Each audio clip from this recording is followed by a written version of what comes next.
interesting on this one is the yellow coloration. And there are yellow tissue bamboo corals. They're typically in the genus or in the clade of bamboo corals we call cladorisis, the S1 clade. This looks too thick to be that, so I'm a little bit stumped at what I'm seeing here. I need to look at the polyps a bit closer. Closer on the polyps? Yep. Okay. Yeah, interesting banding pattern there. The nodes, you can see towards the bottom, there's deep, closely spaced nodes as well. Yeah. See that? So I'm not sure why that pattern occurs. Yeah.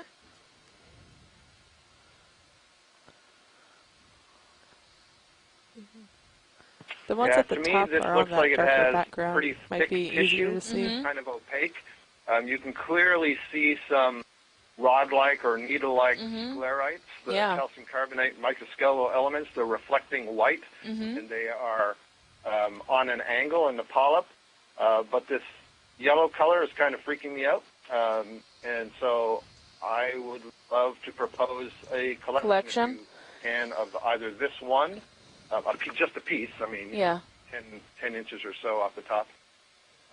Or if you don't have time now, if you see one later, that would be useful. Do we have time to collect? Can we collect a snippet of this guy?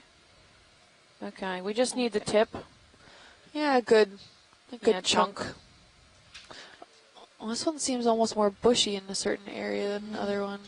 This one also curves, which the other one didn't. Seems also like it has a kink. Really, yeah. So the thickness of the tissue, the thickness of the skeleton, the size of the polyp, I'm gonna all zoom in on lead this me tip right here. to See a if this B is still or a C clade keratoicidin bamboo coral. Okay. Which would be typical, but none of those are yellow.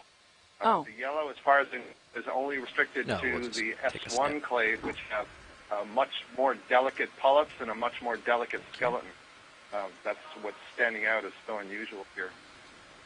And I said about 10 inches, just be sure there's a node in the collection. I see on that curved part of the skeleton, I see on the downward part, looks like at least one node. Okay. Yeah. Did you catch that, Pilot? We need at least a couple dark spots. Well, not that we can really see them, but it looks like right there are here. quite consecutive. So I see at least one. Yeah. I think if you grab at the base of this kind of edge for this sample, I think it'll be okay. Okay, sounds good. Yeah, we need a jar big enough to fit it too. So can't be too big. Remember, deceptive. Yeah, it's true. Size deception. This could be only a few centimeters. In my head, it's like 3 feet long. That direction is. Yeah. I like little. So are we calling this lepidisis? I'm actually gonna get a little closer for this. Scott? Yeah, that's what I was going to put okay. in the event log. Okay, thanks. Or sorry, in the C-tube. annotations. Yeah. Maybe there.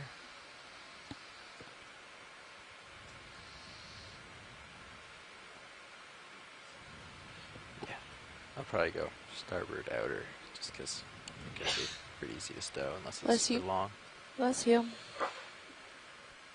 Okay, dialing in my joy locks. Be 1 second.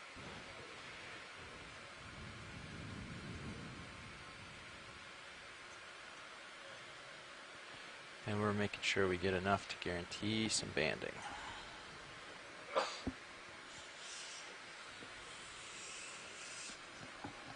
Maybe it's stow. Okay for now. Okay, arm is live.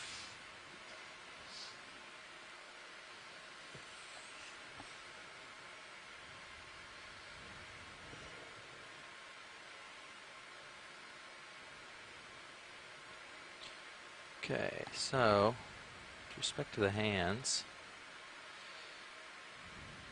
I can get, pretty much where the right fingers are. I could snip pretty much that much off and still fit it in the box, or I can get less if you want less. No, that's fine where you had it. Okay. As long as it's as long as we get some nodes, we're good.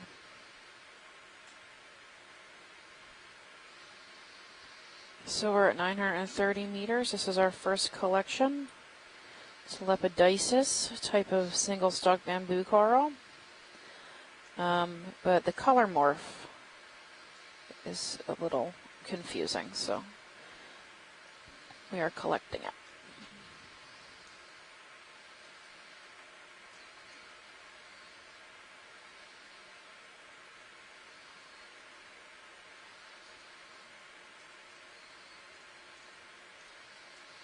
What's going on? It didn't snip. Okay, I'll let go.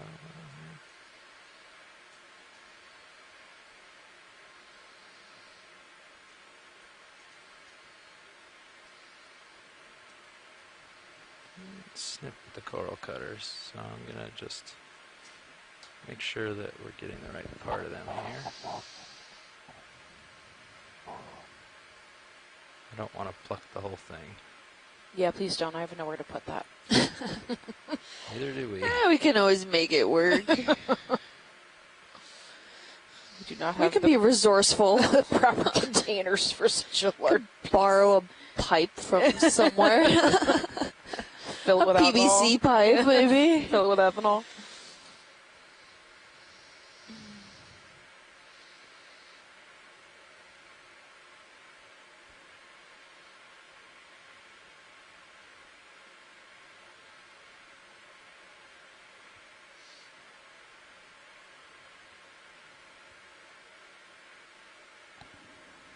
It's stiff, huh? It's not gonna snip for you.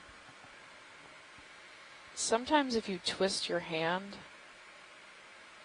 it'll give way. But if you bring the whole thing up, I mean, it is what it is. We'll deal with it. Yeah, give a good twist there. I mean,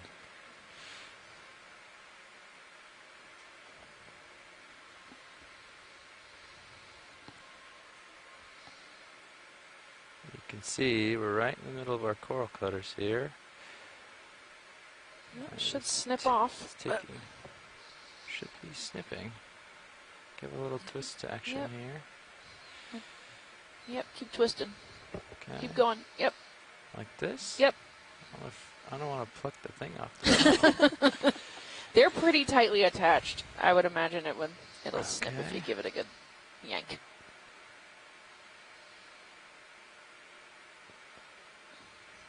Yeah, there you go. There we go. Okay, great. I was just nervous. Yeah. Call me a nervous Nelly. Well, rightfully so. Yeah, sometimes we yank them up and they bring up whole rocks.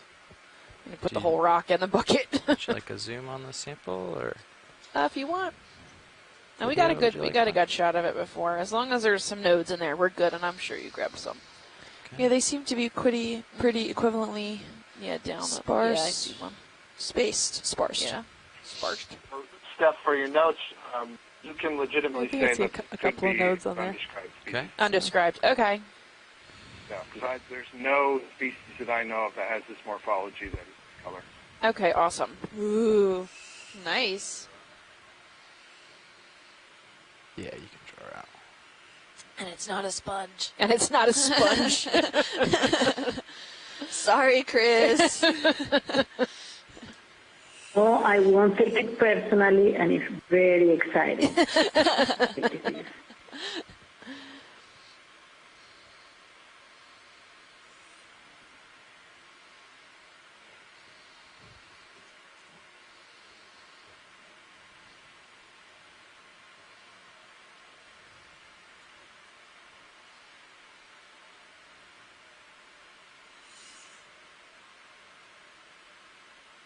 That elbow doesn't quite tuck like it used to, huh?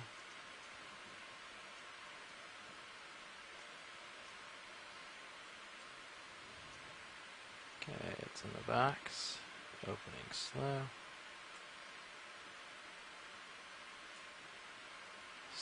Sink down to the bottom. Great collection. Confirmation on starboard outer. Starboard outer, yeah. Thank you. Careful reaching in that box. That coral was leaving some schmutz behind. Okay. It's that's typical. Should we zoom in? Okay. Oh, okay. Mucusy schmutz. Yep. mucusy Schmutzin'. Yeah. If we get a quick snap zoom on the edge we just cut of the stock, I think we see more mucus there. Okay. That'll be fun. Yeah, the black corals are really gross. They just snot everywhere when you pick them up. And you can come in on the snot. Okay, coming in on snot. Yeah, you can see it kind of snotting. I wonder what kind of defense mechanism that is. It might just be like a healing mechanism, right? Oh, so it's going to start snotting to cover up the broken tissue.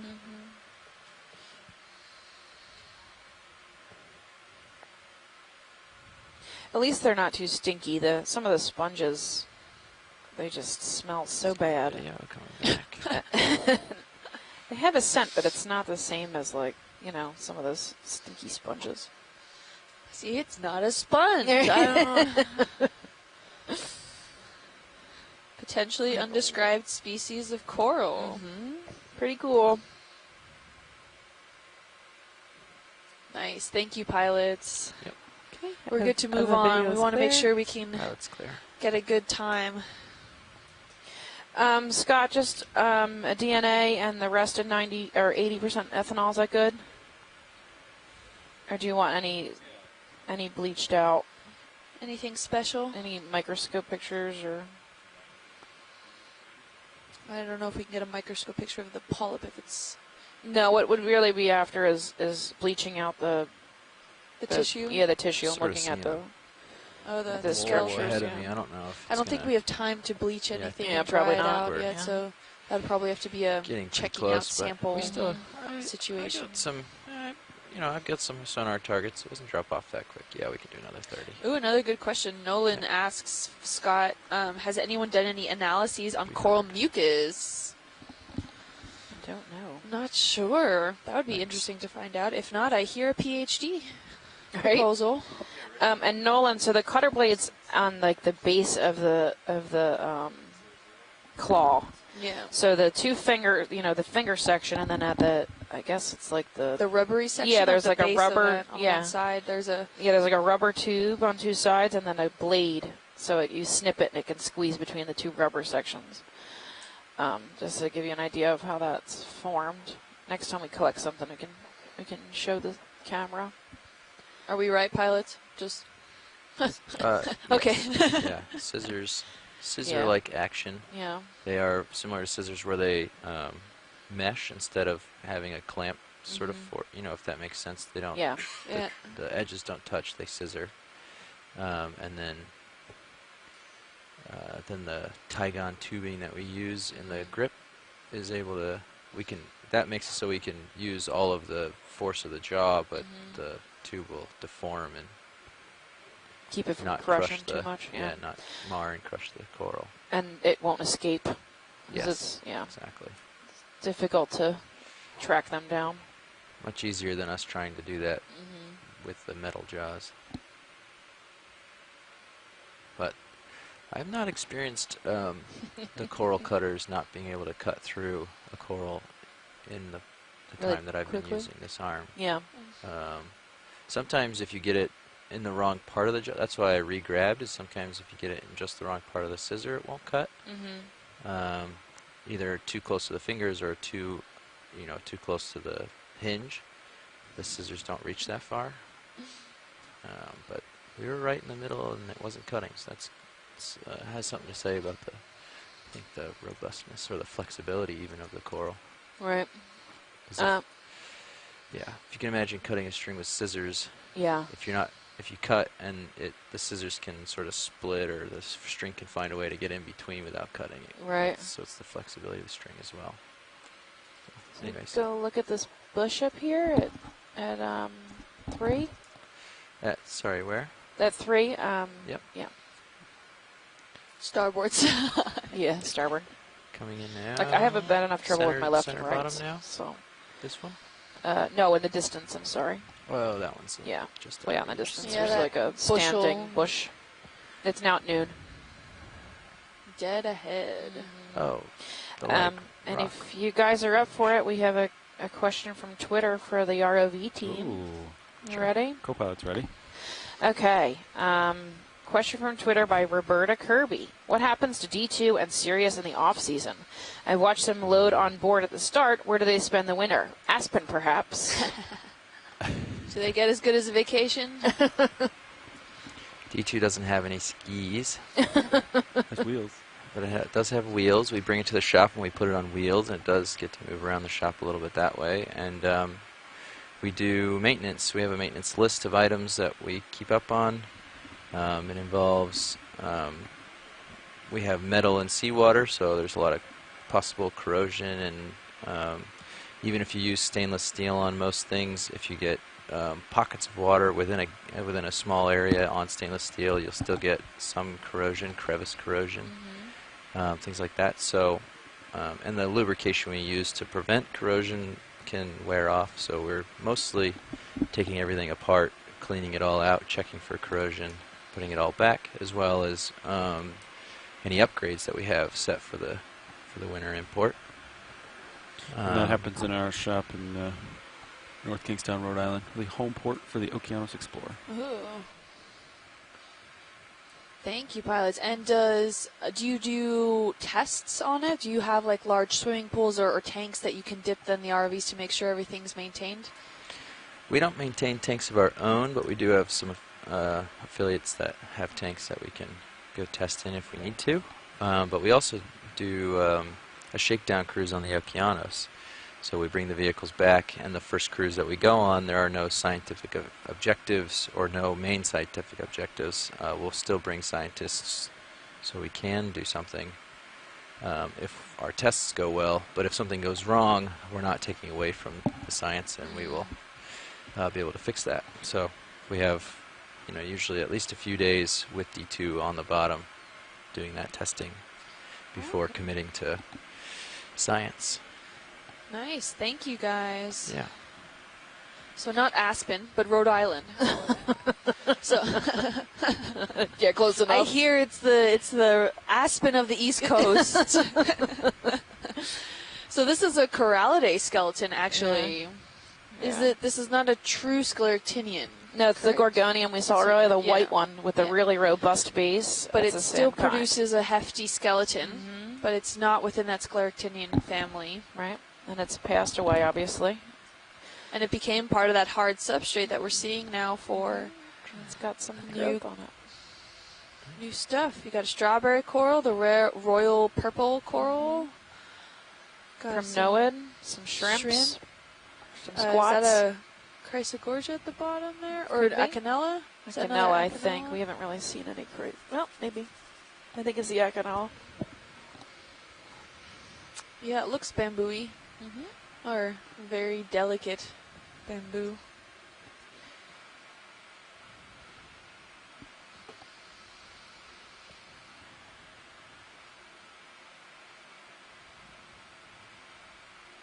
I gotta get a better picture.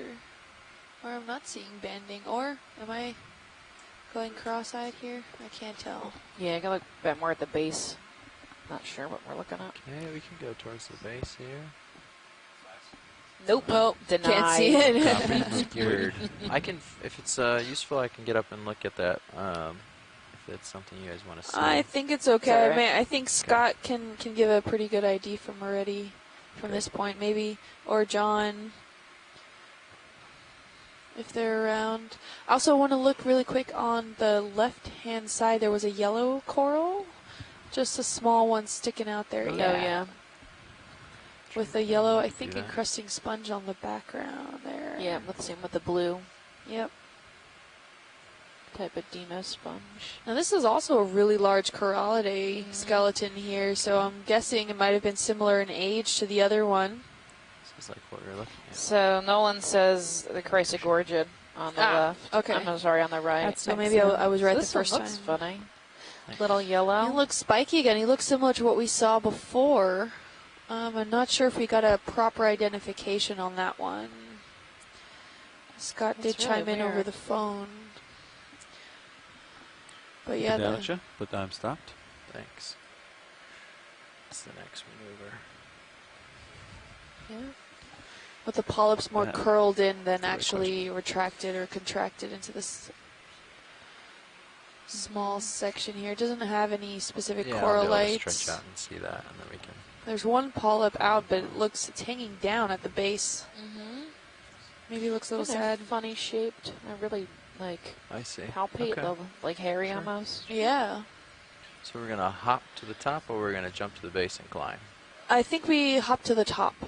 Hop to the top. Okay. And then for the escarpment, we'll start at the base. Okay, hop to the top. If that's possible. That is possible. We're seeing quite a few of those bamboo, unbranched corals in the background. The yellow.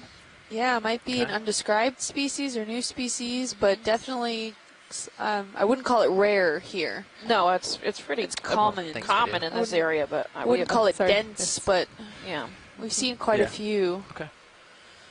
I wonder if we'll see something similar on the next mound, and then the escarpment. Strike us a. I'll investigate the top of this, but get us a direction for waypoint 4 and a distance. And we'll get lined up for that shortly. We're getting a few more of that bioturbated area. 4 highlighted, okay. So you can. I'm wondering if there's something in relation to the fact that they seem to be all in, 7, 8. Like little patch sections where it's all bioturbated and then nothing for a while, and then again it starts. Yeah, I wonder if the suitability of the sediment underneath maybe is looser here. Yeah, maybe there's just more sediment piled up rather than the harder substrate. Sounds good. Sounds good. You want to do pretty long 275, and it's 950 there at the top as well. Okay. Another, I think, little standing coral. Can we get a quick snap zoom on that?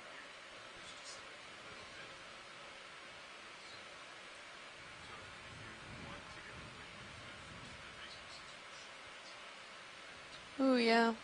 Okay. Or some framework standing stuff. A lot of that blue royal coral. Yeah. Can just frame this stuff video so they can get a better look. Coming in for Inalopsamia dead. Yeah. Yeah, it's dead. There's maybe a little bit of living on the left. Oh yeah, I see that. With that yellow, we've seen this yellow sponge past few days. Snapping possibly It's living. really snapping in. Soft looking. Faraday or? I don't remember what I don't know if we had a name for that yellow one. But yeah, looks like this Inalopsamia is living.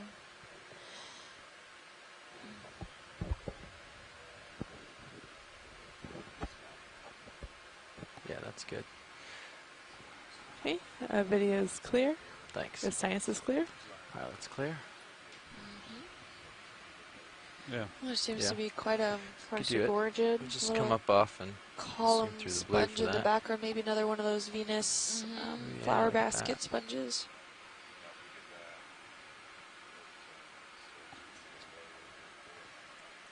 Yeah, sounds good. Yeah, I like that. Great. We can get that dialed in. I'll get out there. Well, actually, I guess how fast do we want to do it? Oh, I said actually. Just a quick snap zoom on that. I'm not sure if it looked like a Venus flytrap or if it flower basket. Maybe half an hour. A half knot would be preferable if the ship can do it. Yeah. Can come in partial on this. Okay, coming in. Yeah, so this one's not the same. There's no. Oh, maybe there is. Nope, that's totally open at the top. Yeah. 275. I think, and it's much thicker walled. So I wouldn't even put it in the, same class. Genus. Maybe same class. Get a little closer and look same down. genus. Oh, Maybe that's same all the way family. down. It's this Different family. I have more zoom too. Okay. So some form of hexactinellid. This is the first one I've seen of this or the guy. top. Looks like an ophiuroides inside. We'll start here. It sounds like Still has I'm not really sure what's best for inside. identifying.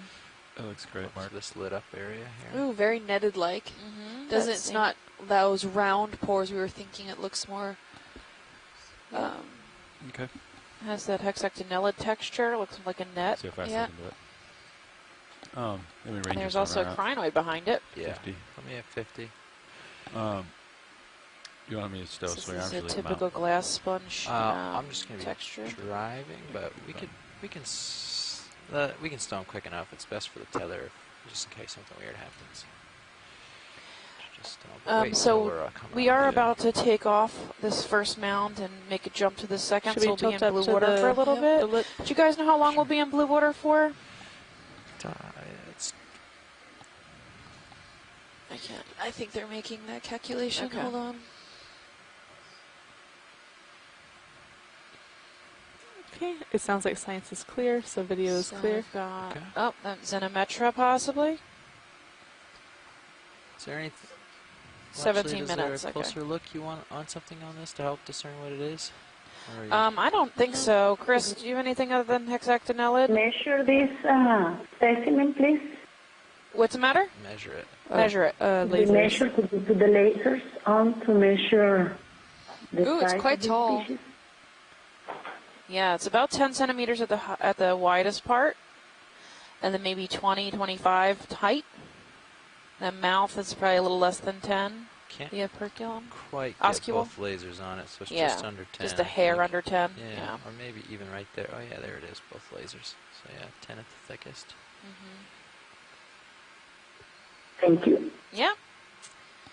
Nolan suggests on the chat room that maybe it's a Eurididae. Eurytidae, yeah. Okay. Could be. All right, are we ready to line up for that maneuver? Pretty much there, right? I just have to turn. Yeah. Yeah. Okay. Okay, watch leads. Is there any more investigation at the top of this mound you want to do? No, I think we're good to hop over. Okay. Thank you. Mark where we jump off? Sure. So as soon as we lift off here, we'll be in mid-water. We will not be aiming to do any sampling or any close-ups of anything in particular unless something is kind of with the flow of the ROVs. If something interesting does come by, we'll definitely try to look at it, but we won't be stopping until we reach that next peak of the mound.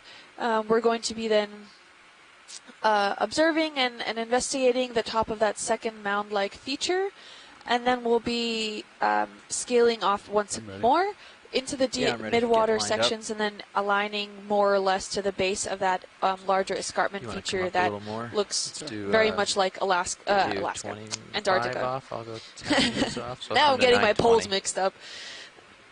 But yes, so if you want to stay tuned, it'll take approximately 20 minutes to hop over to that next mound. We'll be back shortly. We are currently at dive 12. This is our final dive of this expedition. We are about 85 kilometers from shore. That is 53 miles. We're calling this dive site Bergy Bits, and you can see that by the overall as the bathymetry was being collected, it looked quite like Antarctica with a whole bunch of this tiny more blips around it that are potentially these mound-like features, which is why we're calling it Bergy Bits. The depth we're looking at here is about 975 meters where we started. The shallowest point will be about 930, and that seems to be quite equivalent to these bathymetric highs here. They seem to be about the same height as the escarpment feature itself, or that plateau feature.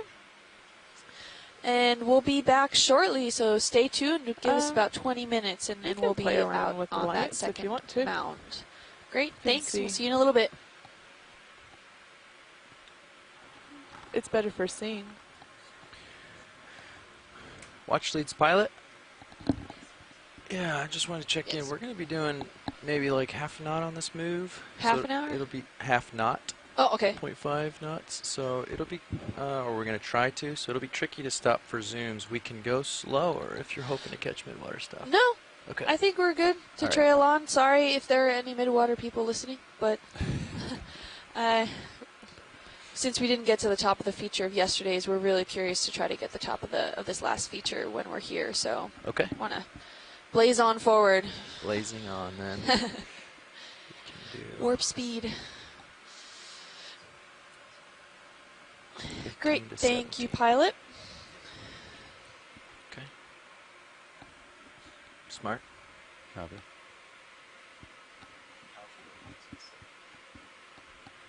Copy. Yeah, that looks good. 15 delta, 25 off. I'm in auto depth. You are? More or less.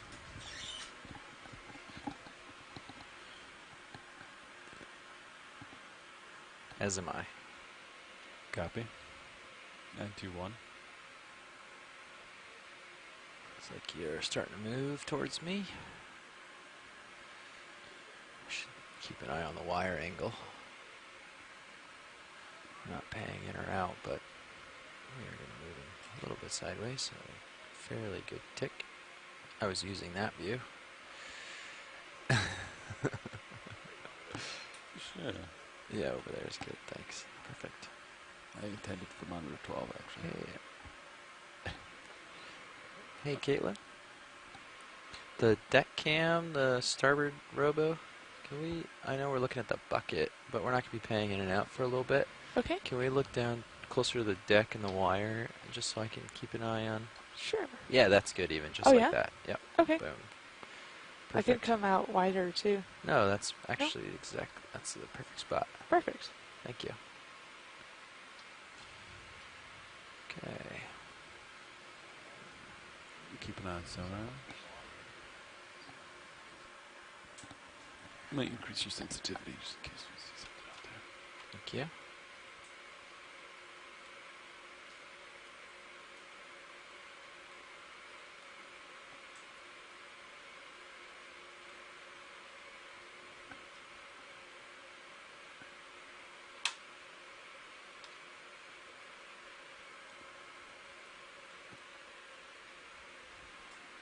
Looks like you're right ahead of me.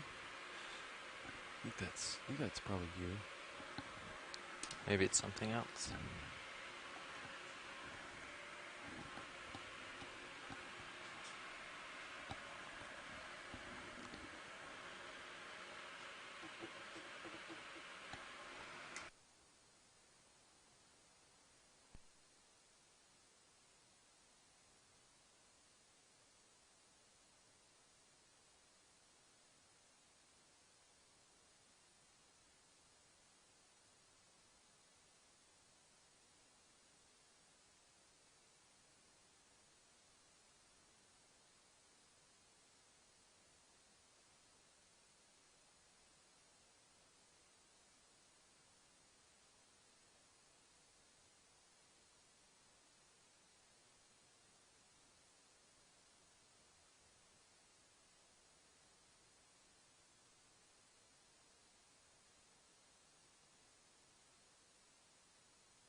Snapping on Tina 4.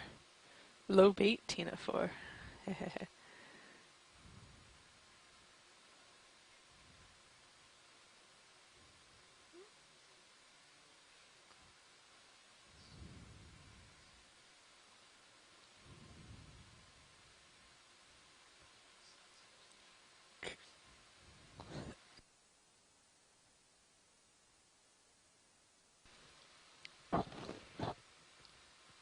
Gonna come out just a little, keep him in frame. Oh no, it's all good.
Looks like we're about at the top of mound 2.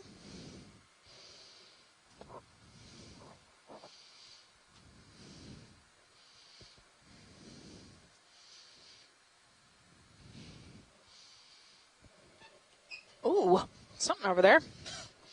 Maybe living in Alpsamia.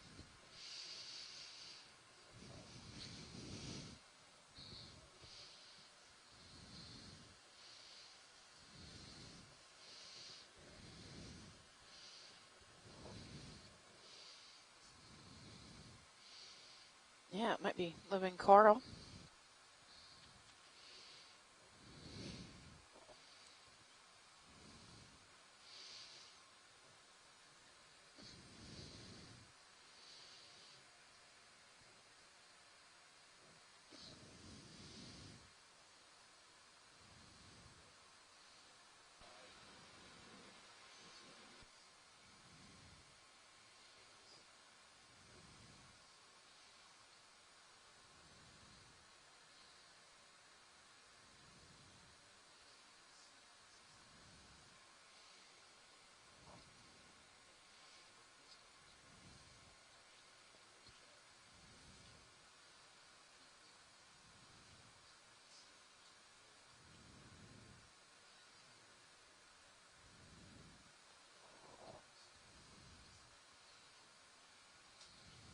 What are you asking me? Oh, yeah. Looks like living in Alabama, maybe?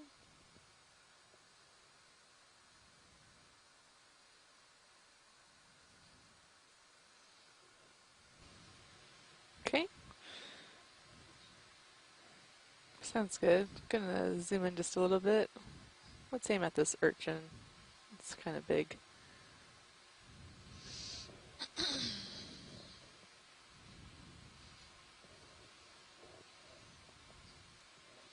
Nice. It's gorgeous. Okay, I think I have more. Maybe we can get in on the polyps a little bit. Good. What am I looking at here? I don't see any that are open, though.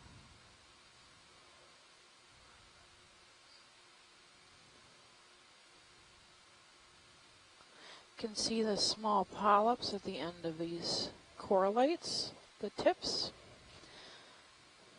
That's bright yellow, scleractinian. That's Maxim. Yep, and now it's Samia. Okay. That's what I thought from a distance. Okay. Gonna come out. It sounds like they have an ID, and it looks really nice on the rock. Nice. There's a pretty big head of it, so it's probably a couple meters long. Can you snap lasers on real quick? So I can get an idea of this little mound. Yep. No problem. Okay.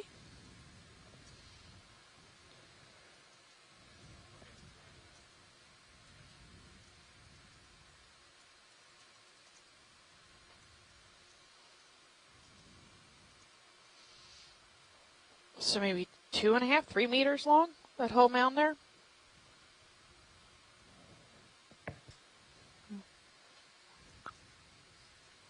Okay.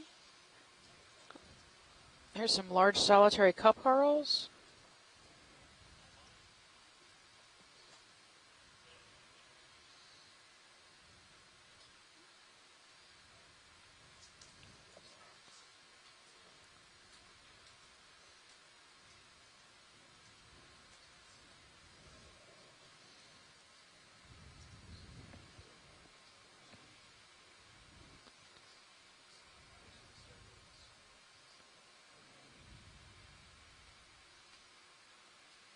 Very nice. Yeah, go for it.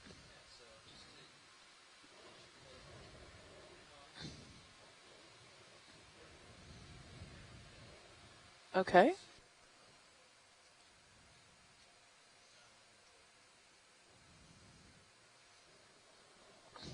Okay.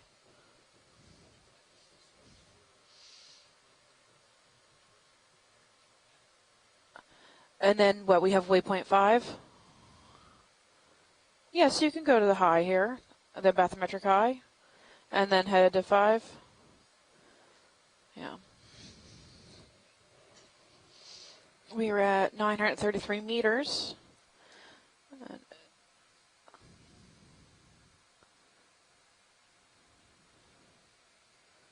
Okay.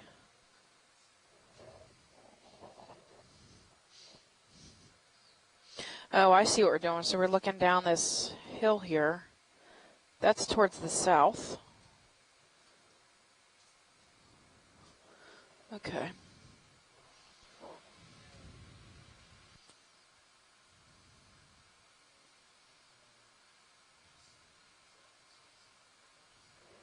Yeah, it does. Okay. Yeah, you make the call.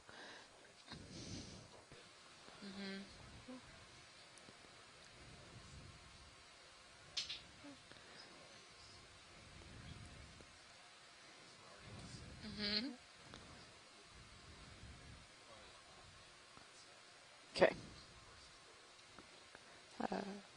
Video is switching out.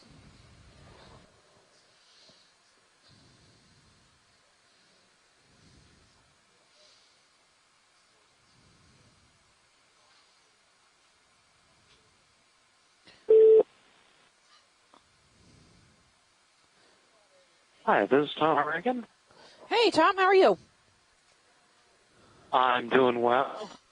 I just wanted to call in and say the yellow Analopsamia that you've been watching, this appears to be a second species, Analopsamia rostrata. A second what? Species? Second species, right. You may remember a few days ago there were some yellow Analopsamia that we observed. That we initially the rostrata. But these had all of the polyps on the same side, and it's more planar. Okay. Than the other one. Do you think this would be a good collection? I think we've got samples of Analopsamia. Okay. Yeah, the one that didn't look familiar, we did collect a portion. Yeah. But he's saying this might be a different species from that. And it's not a typical this is form. Different from the one that was collected, the yellow Analopsamia that was collected earlier. Okay. In the cruise. Awesome. Do you, so the one we collected earlier on the cruise we thought may have been a new either color morph or a new species possibly. So we know this is rostrata? Or a different clade?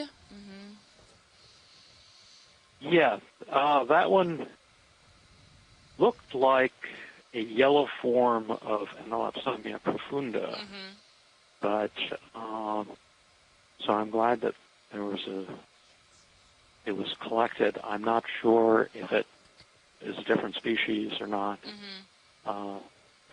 Earlier in the dive here, we saw what was more like the white version of Analopsamia profunda. Yep. Awesome. It's quite beautiful. It's really this is the biggest piece we've seen. Yeah. Since we've started diving this cruise.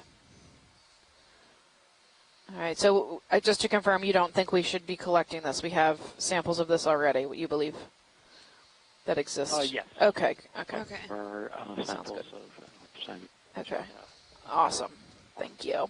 Thanks for chiming in, letting us know. I thought maybe it was a different species than we had seen earlier, but I'm not an expert in Analopsamia, so.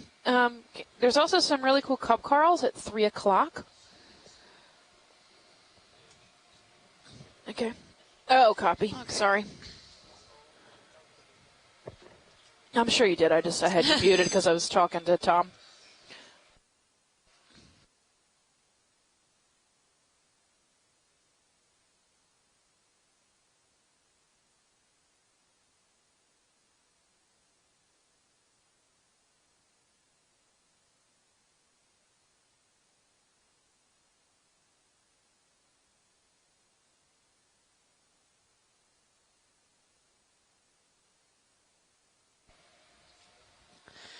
But this is overall a really interesting color. I love this color that whenever we come upon it, or being that I participate on shore quite often, I love to see overall the different variations of different colors of the same species, potentially different clades, or overall different species of a known color. And this bright yellow, I'm wondering why evolutionary this bright yellow is occurring in the deep ocean, whereas reds seem to dissipate really quickly into the darkness. White is also fairly common, but I'm sure not what evolutionary speaking that can exactly be prestigious if you can see it very well. Not that its main predators like the starfish or sea star rather have eyes to go see it, but I'm wondering why there's such different color variation. I'm sure some people are working hard and trying to figure that out, but I don't think we've solved that one yet. Right, and the color variation in the shallow water corals comes from their... All right, watch dates. We're back with you. Let's see. Anything in screen you have views on, or should we keep moving to waypoint 5? At 2 o'clock, there's some solitary cup corals in the center of this mound here. Yeah, copy that. Yeah. So there's Antillian shallow water, but it doesn't exist down here. So a lot of the colors are actually in the tissue. Yeah, and the skeleton too. You had a lot of pink oculina. That's in the skeletal system as opposed to the tissue, right? Yeah. All right, video. You want to start to And come I in? know that Lophelia bioluminesces.